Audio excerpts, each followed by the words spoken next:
கர்த்தருடைய பரிசுத்த நாமத்திலே உங்கள் யாவருக்கும் அன்பின் வாழ்த்துக்கள். யார் இயேசு என்கிற இந்த யூடியூப் சேனல் மூலமாய் மீண்டும் உங்களை சந்திப்பதிலே அதிகமாய் நான் மகிழ்ச்சியாக இருக்கிறேன். இந்த நேரத்தில் கூட நாம் கர்த்தருடைய வார்த்தையை தியானிக்க போகிறோம். இன்று தியானிக்க போகிற வேத தலைப்பு பரிசுத்த ஆவியானவரின் பிரச்சனை. நீங்கள் கேட்கலாம், என்ன பிரதர் பரிசுத்த ஆவியானவருக்கும் பிரச்சனை இருக்கா? கண்டிப்பாக இருக்குது. அது என்னன்னா இன்னைக்கு நம்ம நாம் தியானிப்போம். ஆதியாகமம் 1ஆம் அதிகாரம் 1-2 வசனங்களை நாம் தியானிப்போம். ஆதியிலே தேவன் வானத்தையும் பூமியும் சிருஷ்டித்தார்.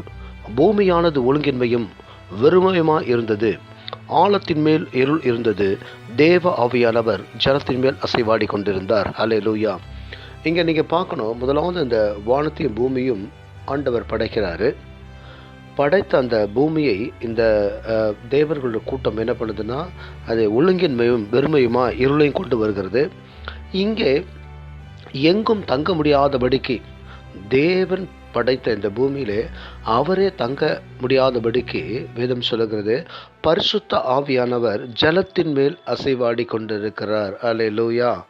பின்பு அவர் தம்முடைய கிரியைகளெல்லாம் அவர் செய்யும் பொழுது அவர் ஏதேன் தோட்டத்தை உண்டாக்கி, அல்லேலூயா.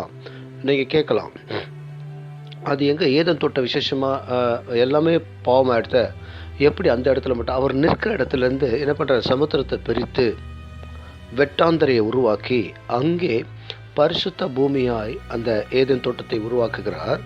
அங்கே தம்முடைய சாயலாக ஆதாமை உண்டாக்கி அங்கே அவனுடைய எலும்பிலிருந்து அந்த ஏவாளை உருவாக்கி பரிசுத்த ஆவியானவர் தங்கும்படிக்கு அந்த ஏவாளுடைய கர்ப்பத்தை அவர் தெரிந்து கொள்ளுகிறார். அல்லேலூயா. பாருங்க, காரியம் வேற மாதிரி ஆகுது. பரிசுத்த ஆவியானவர் ஏன் அங்கே தங்கணும்? அல்லேலூயா. வேதம் சொல்லுகிறது, மல்கியா 2ஆம் அதிகாரம் 15ஆம் வசனம், அவர் ஒருவனை அல்லவா படைத்தார், ஆவி அவரிடத்தில் பரிமுறமாக இருந்ததே, பின்ன ஏன் ஒருவனை படைத்தார், தேவ பக்தியுள்ள சந்ததியை பெரும்படிதானே. ஆகையால் ஆண்டவர் சொல்றார் பாருங்க, ஒருவனும், அல்லேலூயா அல்லேலூயா, அவருக்கு அநேக சக்திகள் இருக்குது. அவர் கடவுள். அல்லேலூயா. நிறைய அவர் சக்திகளை படைச்சிருக்க, நிறைய மனுஷங்களை படைச்சிருக்கலாம். மல்கியா சொல்றாரு, அவர் ஒருவனை அல்லவா படைத்தார். ஏன் அப்படின்னா, அவனிடத்திலே பரிசுத்த சந்ததி ஒன்று உருவாக வேண்டும் என்று. ஹல்லேலூயா ஹல்லேலூயா. வேதம் சொல்லுகிறது, தேவ பக்தி உள்ள சந்ததி. ஹல்லேலூயா. ஆனாலும் பாருங்க, இங்கே ஏவாளுடைய அந்த கர்ப்பப்பையிலே சாத்தானும் எசபேலும் சேர்ந்து வேறு ஒரு ஆவியை கொண்டு வந்து வைத்தபடினாலே இங்கே பரிசுத்த ஆவியானவருக்கு என்னென்ன அங்கே தங்குவதற்கு இடமில்லாமல் போய்விட்டது. ஏனால் வேதம் சொல்லுகிறது, பரிசுத்த ஆவியானவர் அந்த சரீரமாகி அந்த கர்ப்பப்பையிலே கடந்து வந்து, அல்லேலூயா, அது பிள்ளையாய் மாறும் பொழுது ஒரு தேவ பக்தியும் பரிசுத்த சந்ததியும் உருவாக வேண்டும் என்று தான் தேவன் ஆசைப்பட்டார். அல்லேலூயா அல்லேலூயா. ஆனால் வேதம் சொல்லுகிறது, அவர் அல்லேலூயா அந்த கர்ப்பப்பையிலே காயின் வந்து பிறந்த பொழுது அதற்கு பிறகு ஆபேல் பிறக்கிறார். ஆபேல் இடத்துல பரிசுத்த ஆவியானவர் அசைவாடுகிறார். அல்லேலூயா. ஏன்னால் தங்குவதற்கு அவருக்கு சரியான ஒரு இடம் இல்லை. ஆகையினாலே அவர் ஆபேல் இடத்துல அவர் அசைவாடின பொழுது என்ன பண்ணுறாங்க பாருங்க, அந்த காய் என்ன பண்ணுறான், ஆபேலுக்கு விரோதமாக எழும்பி அந்த பரிசுத்த ஆவியானவர் அசைவாடுகிற அந்த ஆபேல் அவன் கொன்று போட்டான். அல்லேலூயா. பின்பு தேவன் என்ன பண்ணுறாரு பாருங்க, வேதம் சொல்லுகிறது, ஆதியாகமம் 4ஆம் அதிகாரம் 26ஆம் வசனம், ஆதாம் சேத்துவை அவன் பிறக்கச் செய்கிறான். சேத்துவுக்கு ஒரு குமாரன் பிறந்தான். அவனுக்கு ஏனோஸ் என்று பெயரிட்டான். அப்பொழுது மனுஷர் கர்த்தருடைய நாமத்தை தொழுது கொள்ள ஆரம்பித்தார்கள். அல்லேலூயா. நல்லா பாருங்க, இந்த மனுஷங்க அது வரையிலும் கர்த்தருடைய நாமம் ஆண்டவர்னு யாருமே தெரியல. ஆனால் வேதம் சொல்லுகிறது, அதே ஆதியாகமம் 5ஆம் அதிகாரம் வேதம் சொல்லுகிறது பாருங்க, 3ஆம் வசனத்திலே, ஆதாம் 130 வயதான போது தன் சாயலாக தன் ரூபத்தின்படியே ஒரு குமாரனை பெற்று அவனுக்கு சேத் என்று பெயரிட்டான். நல்லா கவனிங்க, தன் சாயலாக தன் ரூபத்தின்படியே. வேதம் சொல்லுகிறது, ஆண்டவர் என்ன பண்ணுறார், தன் சாயலாக தன் ரூபத்தின்படி யாரை உருவாக்குறாரு, அதாவது அந்த ஆதாமை உருவாக்குறாரு. ஆனால் ஆதாமுக்கு 2 பிள்ளைகள் பிறக்கிறாங்க. ஒரு காயின், ஒரு ஆபேல். காயினோட ஆண்டவர் பரிசுத்தாவின் இடைப்படலை, ஆபேலோட இடைப்பட்ட அங்கே கொலை நடந்தது. இங்கே அந்த ஆபேலுக்கு பதிலாக அந்த ஆதாம் சேத்தை பெற்ற பொழுது வேதம் சொல்லுகிறது, அவருடைய சாயலாக அவருடைய ரூபத்தின்படியே இப்போ ஆண்டவர் ஒருவர் இருக்கார் என்று மக்கள் ஏன் தொழுது கொள்ள ஆரம்பித்தாங்க தெரியுமா? சேத்தோடு கூட பரிசுத்த ஆவியானவர் இடைப்பட்டு கொண்டிருந்தார். ஹல்லேலூயா, ஹல்லேலூயா. பாருங்க, ஜலத்தின் மேல் அசைவாடின தேவன் தங்குவதற்கு இடமில்லை, ஆனால் இவர்களோடு கூட ஆண்டவர் இடைப்பட்டு கொண்டிருந்தார். ஹல்லேலூயா, ஹல்லேலூயா. ஆண்டவர் தங்குவதற்கு ஒரு சரியான இடம் அங்கு கிடைக்கவில்லை. வேதம் சொல்லுகிறது, ஆதியாகமம் 6ஆம் அதிகாரம் 11-12 வசனம் நாம் தியானித்தோம் என்றால், பூமியானது தேவனுக்கு முன்பாக சீர்கெட்டதாக இருந்தது, பூமி கொடுமையினால் நிறைந்திருந்தது. தேவன் பூமியை பார்த்தார், இதோ அது சீர்கெட்டதாக இருந்தது, மாம்சமான யாவரும் பூமி மேல் தங்கள் வழிகளை கெடுத்து கொண்டிருந்தார்கள். ஆனாலும் வேதம் சொல்லுகிறது, தேவன் ஹல்லேலூயா இந்த சீர்கெட்ட பூமியில் அவர் தங்க முடியாதபடி இருந்தபடியினாலே அவர் இப்பொழுது நோவாவோடு இடைப்படுகிறார். ஹல்லேலூயா. நோவாவை கொண்டு இந்த பூமியை அழித்து ஜலப்பிரயத்தினாலே இதை அழித்து அந்த பேரையினால் அவர்களை காத்த தேவன் அவர்களோடு இடைப்பட்டார். நோவாவுக்கு முன்பு அநேகரோடு இடைப்பட்ட தேவன் ஆபிரகாமோடு இடைப்படுகிறார். ஹல்லேலூயா, ஹல்லேலூயா. ஆபிரகாமோடு இடைப்பட்ட தேவன் ஈசாக்கு, யாக்கோபு, யோசேப்பு ஆகியோரோடு கூட தேவனுடைய பரிசுத்த ஆவியானவர் அசைவாடுகிறார். ஹல்லேலூயா. ஒவ்வொருவரோடு கூட இடைப்படுகிறார். நீங்கள் கேட்கலாம், இங்கெல்லாம் பரிசுத்த ஆவியானவர் எங்கே இருக்கார் பிரதர்னு. ஆனால் உண்மையிலே பார்த்தீங்கன்னா வேதம் சொல்லுகிறது, கர்த்தர் கர்த்தர் கர்த்தர் என்று சொல்லுகிற கர்த்தரோடு பேசினார், கர்த்தர் இடைப்பட்டார் என்ற வார்த்தை எல்லாமே பரிசுத்த ஆவியானவரை மாத்திரம்தான் குறிக்குது. ஹல்லேலூயா. பிதா இங்கே அவர் வரவில்லை. ஹல்லேலூயா. எப்படி பிரதர் சொல்கிறீங்க, இதுவரை நாங்கள் பிதா தான் பேசுகிறோம் நினச்சோமே அப்படின்னு நீங்கள் கேட்கலாம். ஆனால் உண்மையிலே வேதம் சொல்லுகிறது, மத்தேயு 11ஆம் அதிகாரம் ஹல்லேலூயா 27ஆம் வசனம், சகலமும் என் பிதாவினால் எனக்கு ஒப்பு கொடுக்கப்பட்டிருக்கிறது, பிதா தவிர ஒருவனும் குமாரனை அறிய. நல்ல கவனிங்க, ஆண்டவர் மாத்திரம்தான் அவர் பிதாவை அறிந்திருக்கிறார், அவரை பார்த்திருக்கிறார். வேதம் சொல்லுகிறது, குமாரன் எவனுக்கு அவரை வெளிப்படுத்த சுத்தமாக இருக்கிறாரோ அவனும் அவரை தவிர வேறொருவனும் பிதாவை அறியான். அல்லேலூயா. நல்ல கவனிங்க, பழைய ஏற்பாட்டு காலத்தில் பரிசுத்த ஆவியானவர் எப்படி ஜலத்தின் மேல் அசைவாடினவராக இருந்தாலோ அவர் தங்குவதற்கு இடமில்லாதபடியினாலே யாவரோடும் கூட தேவனாக கர்த்தராக அவர் இடைப்பட்டு கொண்டே வருகிறார். அல்லேலூயா. இங்கே ஆண்டவர் சொல்லுகிறார், உங்களுக்கு சந்தேகத்துக்காக நான் இந்த வார்த்தையை சொல்கிறேன், ஆண்டவர் பிதாவை அறிந்தவர் தேவன் ஒருவர் தான். குமாரன் அவரை யாருக்கு அறிவிக்க சித்தமாக இருக்கிறாரோ அவர்கள் மாத்திரம்தான் பிதாவை அறிந்து கொள்ள முடியும். ஹல்லேலூயா. இப்போ புரிதுங்களா? பழைய ஏற்பாட்டு காலம் முழுவதும் இந்த தீர்க்கதரிசிகளை மோசையோடு இடைப்பட்டவரும் அவர்தான். அதாவது அந்த பரிசுத்த மலையிலே அங்கே என்ன பண்ணுறாரு, மோசையோடு இடைப்பட்டவரும் முகமுகமாய் பேசினவரும் பரிசுத்த ஆவியானவரா. அடுத்து எலியாவோடு இடைப்பட்டவரும் அவர்தான். இன்னும் அநேக தீர்க்கதரிசிகளோடும் கூட அநேக தம்முடைய ஊழியர்களோடு கூட அவர் இடைப்பட்ட ஒருவர் யாருன்னா பரிசுத்த ஆவியானவர். ஹல்லேலூயா, ஹல்லேலூயா. வேதம் சொல்லுகிறது, யோவான் 6ஆம் அதிகாரம் 46ஆம் வசனம், தேவனிடத்திலிருந்து வந்தவரே தவிர வேறு ஒருவரும் பிதாவை கண்டதில்லை, இவரே பிதாவை கண்டவர். அல்லேலூயா. இதற்கு மேல் நான் வசனம் உங்களுக்கு சொல்ல வேண்டும் என்ற அவசியமில்லை. பாருங்க, பழைய ஏற்பாட்டு காலம் முழுவதும் பரிசுத்த ஆவியானவர் தான் கர்த்தராக தேவனாக தம்முடைய தீர்க்கதரிசிகளோடும் கூட தாம் அழைத்த ஆபிரகாம் முதல் கொண்டு இந்த கடைசி நாட்களில், அதாவது இந்த புதிய ஏற்பாட்டுக்கு முன்னதாக இருக்கிற மல்கியா வரையிலும் ஆண்டவர் தான் இடைப்பட்டு கொண்டிருக்கிறார். ஆங்காங்கே தேவ தூதர்களை அவர் அனுப்பி தம்முடைய காரியங்களை செய்கிறார். அல்லேலூயா, அல்லேலூயா.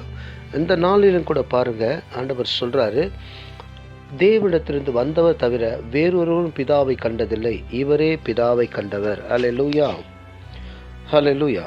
யாத்ராகமம் 23ஆம் அதிகாரம் 20-21 வசனங்களை நீங்கள் தியானித்து பார்த்தீர்கள் என்றால், வழியில் உன்னை காக்கிறதற்கும் நான் ஆயத்த பண்ணின ஸ்தானத்திற்கு கொண்டு போய் சேர்க்கிறதற்கும் இதோ நான் ஒரு தூதனை உனக்கு முன்பாக அனுப்புகிறேன். அவர் சமூகத்தில் எச்சரிக்கையாயிருந்து அவர் வாக்குக்கு செவி கொடு, அவரை கோபப்படுத்தாதே, உங்கள் துரோகங்களை அவர் பொறுப்பதில்லை, என் நாமம் அவர் உள்ளத்திலே இருக்கிறது. ஹல்லேலூயா. இந்த இடத்துல நீங்கள் பார்த்தீங்கன்னா பரிசுத்த ஆவியானவரே தம்முடைய சாயலை என்ன பண்ணுறாங்க, அந்த ஜனங்களுக்கு முன்னதாக, வனாந்தர ஜனங்களுக்கு முன்னதாக அவர் கடந்து செல்ல வருகிறார். ஆனாலும் அவருடைய கோபம் அந்த பரிசுத்த ஆவியானவரிடத்தில் இருக்கிறது. அவர் அந்த ஜனங்களுக்கு எச்சரியாய் சொல்கிறார், வழியிலே அவரை கோபப்படுத்தாதபடி நீங்கள் கடந்து செல்லுங்கள் என்று. ஹல்லேலூயா, ஹல்லேலூயா. பாருங்க, இதுவரையிலும் அந்த பரிசுத்த ஆவியானவர் தங்கி தருப்பதற்கு அவர் ஆயத்த பண்ணின அந்த கருவையும் அந்த சாத்தானும் அந்த எசபெலும் எடுத்துக்கொண்டபடினாலே இந்த நாள் முதல் கொண்டு அவர் என்ன பண்ணுறாருங்க, அசைவாடி கொண்டு தான் இருக்கிறார், இடைப்பட்டு கொண்டு இருக்கிறார். ஆனால் வேதம் சொல்லுகிறது, லூக்கா 1:35 தேவதூதன் மரியாளுக்கு பிரதியுத்தரமாக, பரிசுத்த ஆவி உன்மேல் வரும். அல்லேலூயா. பாருங்க, முதல் முறையாக ஒரு கன்னியின் மேல் பரிசுத்த ஆவியானவர் முழுவதுமாய் கடந்து வருகிறார். அடுத்து பாருங்க, உன்னதமானுடைய பலம் உன்மேல் நிழலிடும், ஆதலால் உன்னிடத்தில் பிறக்கும் பரிசுத்தம் உள்ளது தேவனுடைய குமாரன் எனப்படும். அல்லேலூயா. ஏவாள் இடத்துல பிறக்க வேண்டிய அந்த பரிசுத்த ஆவியானவர் இங்கே பாருங்க, மரியாளுடைய கருவிலே தங்கி தருக்கும்படி அவர் வருகிறார். அங்கே அவர் தேர்ந்தெடுத்த அந்த கரு அவரை கைவிட்டு போனபடியினாலே அந்த பரிசுத்த ஆவியானவர் எங்கும் அல்லேலூயா தங்க விடாதபடிக்கு அசைவாடி கொண்டு இடைப்பட்டு கொண்டு வந்த அந்த தேவன் இப்பொழுது மரியாவுடைய கர்ப்பத்திலே பரிசுத்தமாக தேவனுடைய குமாரனாக அவர் கடந்து வருகிறார். ஆனாலும் வேதம் சொல்லுகிறது, லூக்கா 1:32 அவர் பெரியவராய் இருப்பார், உன்னதமானவருடைய குமாரன் எனப்படுவார், கர்த்தராகிய தேவனுடைய பிதாவாகிய தாவீதின் சிங்காசனத்தை அவருக்கு கொடுப்பார். ஹல்லேலூயா. பாருங்க, இந்த ஆண்டவர் ஹல்லேலூயா கன்னி மரியாளுடைய அந்த கர்ப்பப்பையிலே அவர் பரிசுத்த ஆவியினால் தங்கி தரிக்கிறார். அவரை பிதா இப்படியாய் சாட்சி கொடுக்கிறார். ஹல்லேலூயா. வேதம் சொல்லுகிறது, யோவான் 1:32-33 நாம் தியானித்தோம் என்றால், பின்னும் யோவான் சாட்சியாக சொன்னது, ஆவியானவர் புறாவை போல வானத்திலிருந்து இறங்கி இவர் மேல் தங்கினதை கண்டேன். முதல் முறையாக அசைவாடின் அந்த பரிசுத்த ஆவியானவர் தம்முடைய ஊழியக்காரிடத்தில் இடைப்பட்ட அந்த பரிசுத்த ஆவியானவர் மரியாளுடைய கர்ப்பப்பையிலே அங்கே அவள் மேல் அபிஷேகமாய் அந்த பரிசுத்த ஆவியானவர் தேவகுமாரனாய் அங்கே கடந்த கர்ப்பப்பையில் பிறக்கும்படி ஒப்புவிக்கப்பட்ட அந்த ஆவியானவர் இந்த நாளிலும் கூட அந்த யோவான் கண்களுக்கு அவர் சாட்சியாக அறிவிப்பது என்னவென்றால், பின்னும் யோவான் சாட்சியாக சொன்னது, ஆவியானவர் புறாவை போல வானத்திலிருந்து இறங்கி இவர் மேல் தங்கினதை கண்டேன். முதல் முறையாக அவர் தங்குவதற்கு ஒரு சரீரமாய் குமாரனை அவர் தேர்ந்தெடுக்கிறார். ஹல்லேலூயா. வேதம் சொல்லுகிறது, நானும் அவரை அறியாதிருந்தேன், ஆனாலும் ஜலத்தினால் ஞானஸ்நானம் கொடுக்கும்படி என்னை அனுப்பினவர் ஆவியானவர் இறங்கி யார் மேல் தங்குவதை நீ காண்பாயோ, அவரே பரிசுத்த ஆவியானவர் ஞானஸ்நானம் கொடுக்கிறவர் என்று சொல்லியிருந்தார். இங்கே பாருங்க, பரிசுத்த ஆவியானவர் தங்குன ஒரு ஆள் யாருன்னு பார்த்தீங்கன்னா குமாரனாகிய இயேசு கிறிஸ்து. அல்லேலூயா. அவர்தான் அந்த பரிசுத்த ஆவியினாலே நமக்கு ஞானஸ்நானம் கொடுக்கிறார். ஆதி நாட்களிலே அசைவாடி கொண்டிருந்த தேவன் அவர் தங்குவதற்கு சரியான ஆட்கள் இல்லை. ஆகையினாலே அவர் கடந்து வந்து இடைப்பட்டு கொண்டிருந்த தேவன் முதல் முறையாக அசைவாடின அந்த பரிசுத்த ஆவியானவர் தங்கின ஒரு இடம் பார்த்தீங்கன்னா குமாரனாகிய கர்த்தராகிய இயேசு கிறிஸ்து. ஏனென்றால் அவர் பரிசுத்த ஆவியே என்ன பண்றாரு, அவர் கருவாய் உருவாகி இருக்கிறார். அல்லேலூயா. பாருங்க, அவர் தங்கினதை யோவான் சானகர் கண்ட பொழுது அவரை கொடுத்து அவர் சாட்சி கொடுக்கிறார். அல்லேலூயா. இந்த பரிசுத்த ஆவியானவரை பெற்றுக்கொண்ட கர்த்தராகிய இயேசு கிறிஸ்து அநேக அற்புதங்களையும் அதிசயங்களையும் செய்து பரிசுத்த ஆவியானவர் தன்மேல் மாத்திரமல்ல யாவர் மேலும் தங்கும்படி அவர் அதிகாரம் கொடுக்கிறார். அல்லேலூயா. பாருங்க, பழைய ஏற்பாட்டு காலம் முழுவதும் ஒரு இடத்தும் தங்க விடாதபடிக்கு அசைவாடி கொண்டிருந்த இடைப்பட்டு கொண்டிருந்த அந்த தேவன் இந்த கடைசி நாளிலும் கூட அந்த கர்த்தராகிய இயேசு கிறிஸ்துவின் மேல் புறாவை போல வந்திறங்கி தங்குகிறார். இதுவரை அசைவாடின தேவன் தங்கின ஒரு இடம் என்ன தெரியுங்களா? குமாரனாகிய கிறிஸ்து.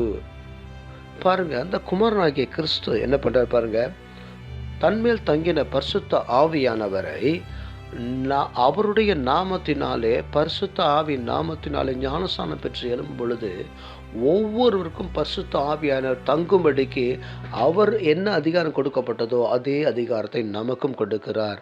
இந்த கடைசி நாளிலும் கூட அவரை பெற்றுக்கொள்ளும்படிக்கு பரிசுத்த ஆவியானவர் தங்கி தரிக்கும் சரீரமாக தேவன் நம்முடைய சரீரத்தை கூட அப்படியாய் மாற்றியிருக்கிறார். ஆமேன். வேதம் சொல்லுகிறது, அப்போஸ்தலர் 2ஆம் அதிகாரம் 1-4 வசனத்தை நாம் தியானித்தோம் என்றால், பெந்தகொஸ்தே எனும் நாள் வந்த பொழுது அவர்கள் எல்லோரும் ஒருமனப்பட்டு ஒரு இடத்திலே கூடி வந்தார்கள். அப்பொழுது பலத்த காற்று அடிக்கிற முழக்கம் போல வானத்திலிருந்து சடுதியாய் ஒரு முழக்கம் உண்டாகி அவர்கள் உட்கார்ந்த வீடு முழுவதும் நிரப்பிற்று. அல்லாமலும் அக்கினி மயமான நாவுகள் போல் பிரிந்திருக்கும் நாவுகள் அவர்களுக்கு காணப்பட்டு, இது பரிசுத்த ஆவியானுடைய அந்த ரூபம். அல்லேலூயா. பாருங்க, அக்கினிமயமாய் அவர் காணப்படுகிறார். அந்த அக்கினிமயமானது நாவுகள் போல காணப்பட்டு அவர்கள் ஒவ்வொரு மேலும் வந்து அமர்ந்தது. இதுவரை தகுதி இல்லாதபடியினாலே. அல்லேலூயா, அல்லேலூயா. பாருங்க, ஒருவர் மேலும் அமரும்படியான அவருக்கு அந்த தேவையான காரியங்கள் இல்லாதபடியினாலே அவர் கடந்து வந்த அந்த பரிசுத்த ஆவியானவர், பழைய ஏற்பாட்டு முழுவதும் கடந்து வந்த அந்த பரிசுத்த ஆவியானவர் இந்த இயேசுவை தேர்ந்தெடுத்து அவர் பரிசுத்த ஆவியானவர் இயேசுவின் மேல் தங்குகிறார். அந்த தங்கின அந்த பரிசுத்த ஆவியானவர் நம்மேலும் தங்கும்படி கிறிஸ்துவானவர் நமக்கு அதிகாரம் கொடுத்தபடியினாலே அக்னிமயமான நாவுகள் மூலமாய் இந்த கடைசி நாளிலும் கூட ஒவ்வொரு நம்முடைய ஜனங்கள் பரிசுத்த ஆவியானவர் பெற்றுக்கொள்ளத்தக்கதாய் ஆண்டவர் ஒவ்வொரு மேலும் தங்குகிறார். அல்லேலூயா. அவர்கள் எல்லோரும் பரிசுத்த ஆவியினால நிரப்பப்பட்டு ஆவியானவர் தங்களுக்கு தந்தருள்ள வசனத்தின்படியே வெவ்வேறு பாஷைகளிலே பேச தொடங்கினார்கள். எவ்வளவு அற்புதமான ஒரு காரியம் பாருங்க. பழைய ஏற்பாட்டு காலத்திலே ஜலத்தின் மேல் அசைவாடின தேவன் கர்த்தராகிய இயேசு கிறிஸ்துவில் தங்கினதும் அல்லாமல் ஆண்டவருடைய கிறிஸ்துவனுடைய அந்த அதிகாரத்தை அவர் நமக்கு கொடுத்தபடியினாலே அந்த பரிசுத்த ஆவியானவர் ஜலத்தில் ஞானஸ்நானம் பெற்று நம் கரையேறுகிற ஒவ்வொருவரும் கூட பரிசுத்த ஆவியானவர் தங்கி தரிக்கும்படி நம்முடைய சரீரத்தை அவர் பரிசுத்தப்படுத்துகிறார். வேதம் சொல்லுகிறது, பரிசுத்தம் இல்லாமல் ஒருவனும் கர்த்தரை தரிசியான். அந்த பரிசுத்த ஆவியானவர் தங்கும்படிக்கு ஆண்டவராகிய இயேசு கிறிஸ்து அவருக்கு மாத்திரம் நமக்கும் அந்த அதிகாரத்தை கொடுத்திருக்கிற அந்த கடைசி நாட்களிலே வேதம் சொல்லுகிறது. அப்போஸ்தலர் 2ஆம் அதிகாரம் 16ஆம் வசனம் 18ஆம் வசனம் வரை நாம் தியானிப்போம். தீர்க்கதரிசியாகிய யோவேலினால் உரைக்கப்பட்டபடி இது நடந்தது.